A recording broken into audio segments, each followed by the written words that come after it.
Hey guys, Shelby here. I'm back for part 12 of my very long health journey story. Last video we left off, I was in Mexico. I was interviewing different clinics, different doctors to see if I could get to the bottom of my health crisis. And I ended up going with Dr. Romero's clinic, Immunotherapy Regenerative Medicine, located in Puerto Vallarta, Mexico, near the Marina area. I chose this clinic because they seemed to be the most medically sophisticated out of everybody that I spoke to. The cleanliness was top-notch, the professionalism, top-notch. My overall initial experience was a 10 out of 10. This clinic made me feel the most safe and comfortable because they had all of the correct permits that they needed to be a medical facility. They were also approved by the Mexican FDA. I forget what the government organization is called down there, but I will look that up and tell you in another video. Down to brass tacks, they were legit. With all that being said, I was still really nervous about what I was about to do. Dr. Romero and his wonderful staff ended up diagnosing me with a complex autoimmune issue. They also addressed the tumors in my spine and my thyroid with Hashimoto's complications. I was then given a very complex and a very nerve-wracking protocol. They wanted to treat me with 1 billion MSC or mesenchymal stem cells. This was intravenously. I was also proposed a plasmapheresis session. Plasmapheresis, basically, they take your blood, it goes through a machine, they pull all of the toxins and lipids out of the blood that they receive. It gets rid of heavy metals, mold toxicities, lipids, inflammation, and then they reintroduce the clean blood back into your system. I was also proposed a 10-pass ozone therapy, and that is basically them taking your blood out again, and then they introduce ozone into the blood and then redistribute it into your body. There was also intravenous light therapy involved in this whole protocol. So basically they just stick this plasma light into your IV, and then there's a different color for different modalities.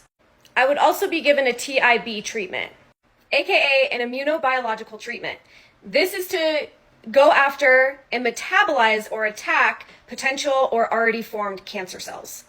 I'd be given an auto vaccine, which basically means they took my own plasma, spun it, and then they're going to reintroduce it back to my body to help kind of boost my immune system to its own natural functions.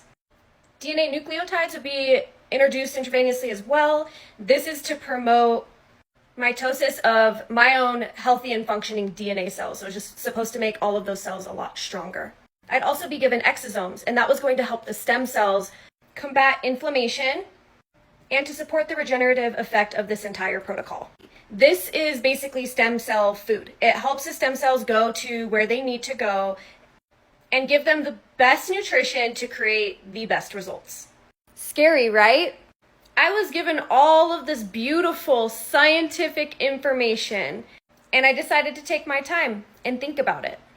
Again, with my health crisis, I was in a mode of desperation, but I was really scared because I didn't know enough about this protocol to make an educated decision on something that could affect my life very dramatically. And being from the US, I've only heard taboo about stem cells and that they're illegal for a reason, etc., etc., etc. So I took all this knowledge, I took all the paperwork home, all the research, and I sat with it. My health continued to decline during this period. I was lost and terrified. I spent many nights wide awake just researching the crap out of stem cells, this entire protocol. I re-researched the clinic, the doctors, everybody involved, because this was a huge decision to make. Not to mention, the protocol takes a minimum of 10 days and multiple hours out of the day to complete. At this point, it's almost Christmas, and guess what? I end up back in the ER. One day, I woke up with bilateral facial palsy. My eyes were sunken in, I couldn't smile, and I had to use all of my neck muscles to even get my mouth to, make any sort of gesture. The right side of my face was numb, it was the worst of the palsy. I was sent home with a steroid. Don't know why this is happening to you, Shelby, but here's some prescription drugs, enjoy, feel better, goodbye. Yeah, terrible. I hate looking at these pictures. This was literally one of the worst periods of my life. And the doctors here just refused to help me or didn't know how. So at this point, I was truly left no other option other than to call my doctors in Mexico and bite the bullet, pull the trigger, make the decision, and I did. That was one of the best decisions I've ever made for myself. Please like my videos, follow my page. I'll continue to share my story. I hope that this can help others out there by me sharing what I went through and some of the options that are available for those of you that are suffering or struggling with healthcare. Thank you for watching and supporting.